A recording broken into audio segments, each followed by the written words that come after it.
दोस्तों नमस्कार। मंदिरों की पावन धरा भारत में आज हम आपको ले चलते हैं झारखंड के देवघर, वही देवघर जहां स्थित है बाबा बैद्यनाथ का धाम। अब ये तो हम सभी जानते हैं कि देवघर मंदिर 12 ज्योतिर्लिंगों में से एक है, लेकिन इसके अलावा यह मंदिर एक प्रमुख शक्तिपीठ भी है, क्योंकि माना जाता है कि यहाँ माता सती का हृदय गिरा था। भगवान शिव और देवी पार्वती दोनों की उपस्थिति इस तीर्थ स्थल को और अधिक महत्वपूर्ण बनाती है। भगवान शिव को समर्पित ये पवित्र स्थल लाखों श्रद्धालुओं को अपनी ओर खींचता है। लेकिन क्या आप जानते हैं, वैद्यनाथ ज्योतिर्लिंग एक शमशान भूमि पर स्थित है? जी हाँ दोस्तों, आपने बिल्कुल सही सुना है। इस भव्य मंदिर के पीछे छिपे हैं कुछ अनोखे रहस्य, कुछ ऐसे चमत्कार जिनके बारे में सुनकर आप दंग रह जाएंगे। कहा जाता है कि देवघर मंदिर की एक झलक पाने के लिए भक्त दूर दूर से आते हैं, मगर क्या वजह है इसकी? क्या है वो रहस्य जो इस मंदिर को बनाता है इतना खास? अगर आप बैद्यनाथ मंदिर के रहस्यों के बारे में नहीं जानते तो इस वीडियो में अंत तक बने रहिए। दोस्तों, वीडियो की शुरुआत करने से पहले आप सभी से अनुरोध है कि कमेंट बॉक्स में जय बाबा बैजनाथ जरूर लिखें। श्री वैद्यनाथ धाम झारखंड राज्य के जसीडीह नामक स्थान पर स्थित है। यह तीर्थ देवघर के रूप में विख्यात है। बैजनाथ धाम अत्यंत प्राचीन ज्योतिर्लिंग है जो अनादिकाल से यहाँ विद्यमान है। इसे 12 ज्योतिर्लिंगों में से 9वां ज्योतिर्लिंग माना जाता है। इस ज्योतिर्लिंग की उत्पत्ति की कथा बड़ी ही रोचक है। शिव पुराण में वैद्यनाथ ज्योतिर्लिंग से जुड़ी एक कथा वर्णित है। इस कथा के अनुसार लंकापति रावण ने भगवान शिव को प्रसन्न करने के लिए कैलाश पर्वत पर जाकर कठोर तपस्या की, परंतु जब शिव जी प्रसन्न नहीं हुए तो उसने एक एक करके अपने सिर शिवलिंग पर चढ़ाना शुरू कर दिया। जब रावण ने 9 सिर चढ़ा दिए और 10वां सिर काटने ही वाला था, तभी देवों के देव महादेव रावण की अटूट भक्ति से प्रसन्न होकर स्वयं प्रकट हुए और उन्होंने रावण के सभी 10 सिरों को पुनः जोड़ दिया और उसे वरदान मांगने को कहा। रावण ने भगवान शिव से प्रार्थना करते हुए वर मांगा कि वे उसके साम्राज्य लंका में स्थायी रूप से निवास करें। साथ ही उसने यह भी वरदान मांगा कि वह भगवान का सबसे बड़ा भक्त बन जाए। भगवान शिव ने रावण की प्रार्थना स्वीकार करते हुए एक शर्त रखी। उन्होंने कहा कि वे ज्योतिर्लिंग के रूप में लंका जाएंगे, लेकिन भगवान शिव ने रावण को यह चेतावनी दी कि यदि वह रास्ते में शिवलिंग को जमीन पर रखेगा तो वह स्थायी रूप से वहीं स्थापित हो जाएगा, और ऐसा ही हुआ। रावण भगवान शिव की कृपा से प्रसन्न होकर ज्योतिर्लिंग को लेकर आकाश मार्ग से लंका की ओर चल पड़ा। लेकिन देवतागण नहीं चाहते थे कि भगवान शिव का प्रतीक दानवों के राज्य लंका में स्थापित हो। देवताओं ने अपनी योग शक्ति का उपयोग करते हुए रावण के पेट में तीव्र दर्द पैदा कर दिया, जिसके कारण उसे लघुशंका के लिए धरती पर उतरने को मजबूर होना पड़ा। इसलिए उसने भगवान विष्णु से, जो वहां बैजू नामक ग्वाल बालक का रूप धारण किए हुए थे, उनसे अनुरोध किया कि वे थोड़ी देर के लिए शिवलिंग को अपने हाथों में पकड़ लें, जब तक कि वह लघु शंका करके वापस न आ जाए। वास्तव में वरुण देव, जल के देवता, रावण के पेट में प्रवेश कर गए थे, जिसके कारण वह अनियंत्रित रूप से मूत्र त्याग करने लगा कि उससे एक विशाल तालाब बन गया। यह तालाब, जो रावण के मूत्र से बना माना जाता है, आज भी बाबा वैद्यनाथ धाम मंदिर के पास अपनी मूल स्थिति में मौजूद है, और यह तालाब आज भी रावण तालाब के नाम से जाना जाता है। दोस्तों, क्या आपने यह तालाब देखा है? कमेंट करके जरूर बताइएगा। इस बीच ग्वाल बालक बने भगवान विष्णु ने शिवलिंग को भूमि पर रख दिया, जिससे शिवलिंग वहीं स्थापित हो गया, और इस तरह यह ज्योतिर्लिंग बाबा बैजनाथ धाम के नाम से प्रसिद्ध हुआ। वापस आने पर बलशाली रावण ने शिवलिंग को उठाने का प्रयत्न किया, पर वह तो धरती में गहराई तक स्थापित हो चुका था। हताश रावण ने सभी तीर्थों की मिट्टी और पवित्र नदियों के जल को शिवगंगा सरोवर में इकट्ठा कर शिवलिंग का अभिषेक कर नतमस्तक होकर शिवलिंग को प्रणाम किया, परंतु रावण शिवलिंग को लंका नहीं ले जा पाने की वजह से निराश तथा क्रोधित होकर शिवलिंग को अपने अंगूठे से दबाकर लंका लौट आया, जिसके कारण यह शिवलिंग 11 अंगुल ऊंचा है और आधार से थोड़ा ऊपर उठा हुआ है। इस शिवलिंग पर आज भी रावण के अंगूठे का निशान देखा जा सकता है। दोस्तों, कहा जाता है कि रावण शिवलिंग की पूजा अर्चना कर लौटते समय अपने भाई कुबेर से छीनी गई चंद्रकांत मणि को वहीं छोड़ गया था।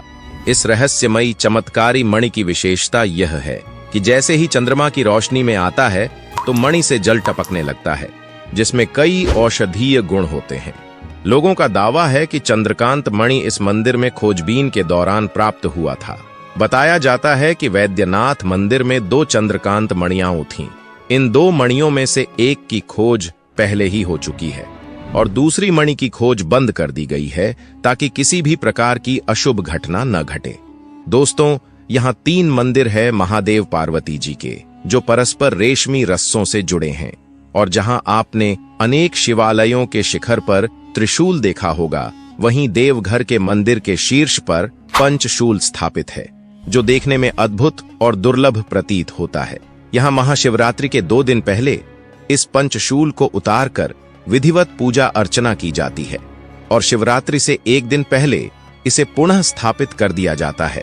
कहा जाता है देवघर के वैद्यनाथ मंदिर में स्थापित पंचशूल 1.25 मन सोने से बना है, जबकि पार्वती मंदिर का पंचशूल 1.25 मन चांदी से निर्मित है।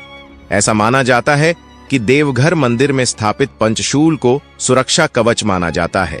यह धारणा है कि त्रेता युग में लंकापुरी के प्रवेश द्वार पर भी पंचशूल लगा था, जिसे केवल रावण ही भेद पाता था।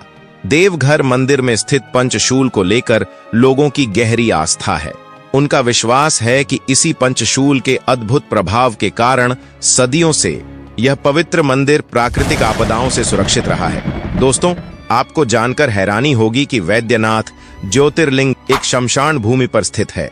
जी हां, वर्तमान जहां वैद्यनाथ शिवलिंग स्थापित है, वह स्थान कभी शमशान हुआ करता था। पद्म पुराण और शिव पुराण में वर्णित है कि भगवान विष्णु ने रावण से छल से शिवलिंग प्राप्त कर यहां स्थापित किया था, जबकि भगवान श्री हरि ने रावण से शिवलिंग को वर्तमान मंदिर से 6 किलोमीटर दूर हरला जोड़ी स्थान से लिया था। लेकिन शिवलिंग को वहीं स्थापित क्यों नहीं किया गया? इसके पीछे की एक अद्भुत कथा है। पौराणिक कथा के अनुसार दक्ष प्रजापति ने यज्ञ का आयोजन किया, जिसमें उन्होंने अपने दामाद भगवान शिव को आमंत्रित नहीं किया। अपमानित महसूस करते हुए माता सती ने यज्ञ स्थल पर ही आत्मदाह कर लिया। दुखी और क्रोधित भगवान शिव ने सती के मृत शरीर को उठा लिया और तांडव नृत्य करना शुरू कर दिया। शिव को शांत करने के लिए भगवान विष्णु ने चक्र से सती के शरीर को 51 टुकड़ों में विभक्त कर दिया था, और ऐसा माना जाता है कि माता सती का हृदय मौजूद शिवलिंग के स्थान पर गिरा था।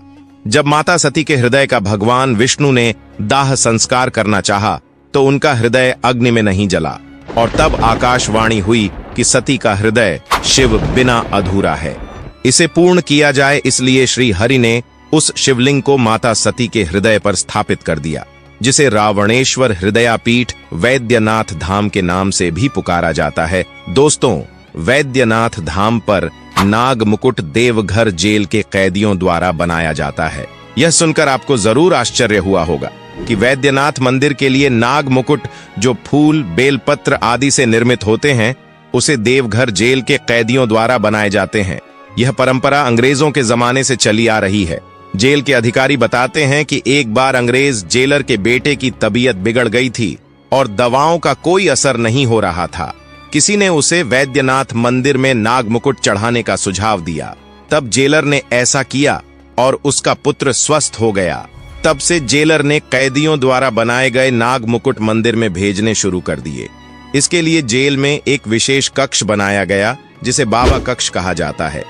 नाग मुकुट बनने के बाद जेल कर्मी बोल बम के नारे लगाते हुए मंदिर पहुंचते हैं। दोस्तों, क्या आप जानते हैं कांवड़ यात्रा की शुरुआत कैसे हुई थी? वैसे तो सावन के महीने में आपने निश्चित रूप से शिव भक्तों को कांवड़ यात्रा करते हुए देखा होगा। आपके मन में यह प्रश्न अवश्य उठा होगा कि इस पवित्र यात्रा की शुरुआत किसने और कैसे की थी। तो आइए आज हम जानते हैं कि कांवड़ यात्रा की शुरुआत किसने की थी। इस विषय पर विद्वानों के भिन्न भिन्न मत हैं। कुछ लोगों का मानना है कि परशुराम पहले कांवड़िया थे, जबकि अन्य का मानना है कि श्रवण कुमार पहले कांवड़िया थे। हालांकि वैद्यनाथ धाम में त्रेता युग के प्रथम कांवड़िये का प्रमाण मिलता है कि भगवान श्री राम ने ही सुल्तानगंज से गंगा जल लाकर भगवान शिव का अभिषेक किया था, इसलिए उन्हें वैद्यनाथ के पहले कांवड़िया माना जाता है। इसलिए यह परंपरा आज भी चलती आ रही है। कुछ विद्वानों का मानना है कि समुद्र मंथन के दौरान निकले विष के सेवन से भगवान शिव व्याकुल हो गए थे। इसके बाद सभी देवताओं और दानवों ने भी शिव पर गंगा जल से अभिषेक किया था। इसी घटना को कावड़ यात्रा की शुरुआत माना जाता है। दोस्तों, वैद्यनाथ धाम तीर्थ कुष्ठ रोग से मुक्ति के लिए अत्यंत महत्वपूर्ण माना जाता है। मंदिर से कुछ दूर एक तालाब स्थित है जिसमें लोग कुष्ठ रोग से मुक्ति की आशा लेकर स्नान करते हैं। बैजनाथ देवघर को मनोकामना पूर्ण करने वाला तीर्थ माना जाता है क्योंकि यहाँ पर 12 ज्योतिर्लिंगों में से एक बाबा बैद्यनाथ का मंदिर स्थित है और साथ ही यहाँ पर माता का शक्तिपीठ भी है। बैजनाथ धाम से करीब 100 किलोमीटर दूर सुल्तानगंज में उत्तर वाहिनी गंगा बहती है।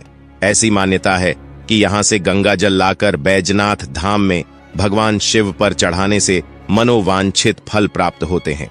दोस्तों, ये जानकारी अच्छी लगी तो वीडियो को लाइक करके कमेंट बॉक्स में जय बाबा बैजनाथ जरूर लिखें और ऐसी ही जानकारी पाते रहने के लिए हमारे चैनल को सब्सक्राइब करके बेल आइकॉन दबा दीजिए।